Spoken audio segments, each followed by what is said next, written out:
ಆದರೂ ಈ ಚುನಾವಣೆ ಒಂದು ಸತ್ತು ಪರೀಕ್ಷೆ ಈ ಪಕ್ಷಕ್ಕೆ. ನಾವು ಬಹುಶಃ 2-3 ಸ್ಥಾನ ನಿಲ್ತೀವಿ.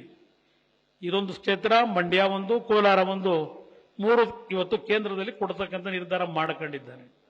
ಇನ್ನೂ 1-2 ಸೀಟ್ ಕೇಳಿದ್ರೆ ಕೊಡೋರು ನನಗೆ. ಆದರೆ ಇವತ್ತು ಚುನಾವಣೆ ನಡೆಸ್ತಕ್ಕಂಥ ಶಕ್ತಿ ಇಲ್ಲ ನನಗೆ. 17 ವರ್ಷಗಳ ಕಾಲ 2007ರಿಂದ ಏಕಾಂಗಿಯಾಗಿ ನಾನು ಈ ಪಕ್ಷ ಬೆಳೆಸಿದ್ದೇನೆ.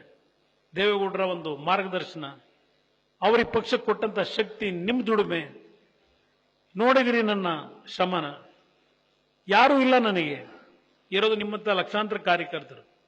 ನಿಮ್ಮ ಶ್ರಮದಲ್ಲಿ 17 ವರ್ಷ ಈ ಪಕ್ಷ ಒಂದು ಸಣ್ಣ ಪಕ್ಷ ಇದು. ದೇವೇಗೌಡರು ಕಟ್ಟಿರ್ತಕ್ಕಂಥ ಈ ಒಂದು ಪ್ರಾದೇಶಿಕ ಪಕ್ಷ ಇನ್ನೂ 17 ವರ್ಷ ಈ ರಾಜ್ಯದಲ್ಲಿ ಇದೆ ಅಂದ್ರೆ ಅದಕ್ಕೆ ನೀವುಗಳ ಕಾರಣ ಇದ್ದೀರಿ, ನಾನಲ್ಲ.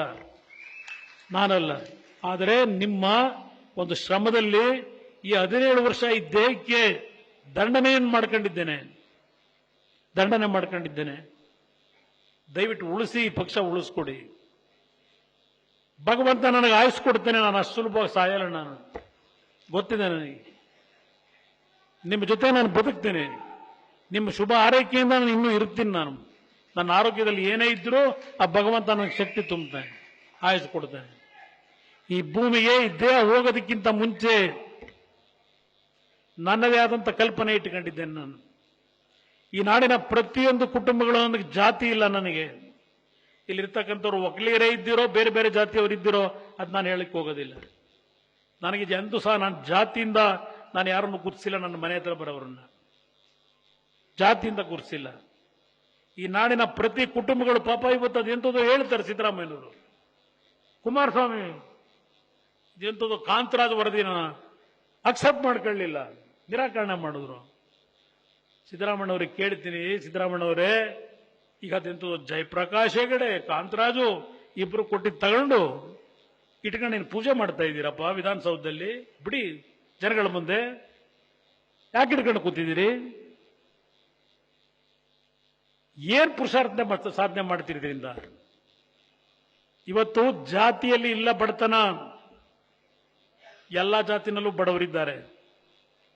ಎಲ್ಲಾ ಜಾತಿಯಲ್ಲೂ ಇವತ್ತು ಸಂಕಷ್ಟದಲ್ಲಿರ್ತಕ್ಕಂಥ ಜನರಿದ್ದಾರೆ.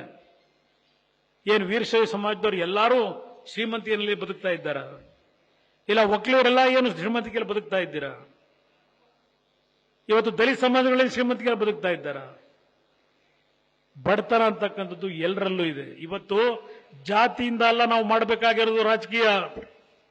ಈ ನಾಡಿನ 6.5 ಕೋಟಿ ಜನತೆಯ ಬದುಕೇನಿದೆ, ಸ್ವಾತಂತ್ರ್ಯ ಬಂದು 77 ವರ್ಷ ಆಯಿತು.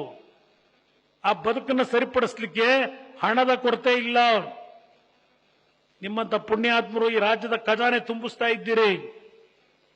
ನಮ್ಮ ರಾಜ್ಯದಲ್ಲಿ ನಮ್ಮ ಸ್ವಂತ ತೆರಿಗೆ ಹಣ ಏನು ಸಂಗ್ರಹ ಆಗುತ್ತೆ, ಈ ದೇಶದಲ್ಲಿ ಪ್ರತಿ ರಾಜ್ಯದಲ್ಲಿ ಓನ್ ಟ್ಯಾಕ್ಸ್ ಅಂತಕ್ಕಂಥದ್ದು ಏನಿದೆ, ಓನ್ ಟ್ಯಾಕ್ಸ್ ಅಂತ ಹೇಳಿ ಕರ್ನಾಟಕ ರಾಜ್ಯ ಮೊದಲನೇ ಸ್ಥಾನದಲ್ಲಿದ್ದೇವೆ.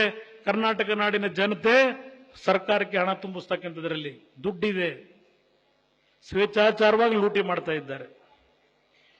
ಆ ದುಡ್ಡನ್ನು ಸರಿಯಾಗಿ ಬಳಕೆ ಮಾಡಿದ್ರೆ ಪ್ರತಿ ಕುಟುಂಬಗಳು ಏನು ಹೇಳ್ತಾರಲ್ಲ, 2,000 ಕೊಟ್ಟಿದ್ದೇವೆ ಹೆಣ್ಣು ಮಕ್ಕಳಿಗೆ, ಅದ್ರಲ್ಲಿ ಏನು ಮಾಡ್ತಾರೆ ಹೆಣ್ಣು ಮಕ್ಕಳು 2,000 ರೂಪಾಯಿನಲ್ಲಿ? ಮಕ್ಕಳು ಸ್ಕೂಲ್ ಫೀಸ್ ಕಟ್ಟಕ್ಕಾಗುತ್ತಾ?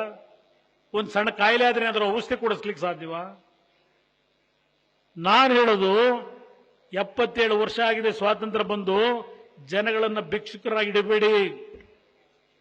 ಪ್ರತಿ ಕುಟುಂಬಗಳು ಕೈ ಎತ್ತಿ ಕೊಡ್ತಕ್ಕಂಥ ಶಕ್ತಿಯನ್ನ ಈ ಸರ್ಕಾರಗಳು ಕೊಡಬೇಕು ಅನ್ನೋದು ನನ್ನ ಕಾರ್ಯಕ್ರಮ.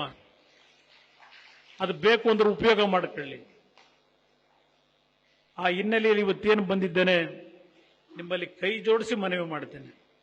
ನಾನೇ 10-15 ದಿನಗಳ ಕಾಲ ಈ ಬಾರಿ ಯಾರೋ ಅನ್ಯತಾ ಭಾವಿಸಬೇಡಿ, ರೇವಣ್ಣ ಅವರಿಗೂ ನಾನು ಮನವಿ ಮಾಡ್ತೇನೆ.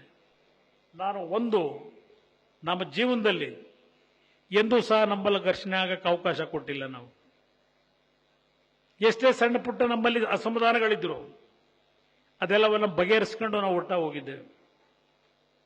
ಈ ಕುಟುಂಬದಲ್ಲಿ ನಾವು ಹೊಡಕ್ ತರಲಿಕ್ಕೆ ಬಿಡೋದಿಲ್ಲ. ನಾನು ಬಹಳ ಜನ ಹೇಳಿದ್ರು, ಕಳೆದ ಬಾರಿ ಸ್ವರೂಪ ನಾವು ಟಿಕೆಟ್ ಕೊಡಬೇಕಾದ್ರೆ ನಾನು ಸ್ವಲ್ಪ ಕಠಿಣವಾದ ನಿರ್ಧಾರ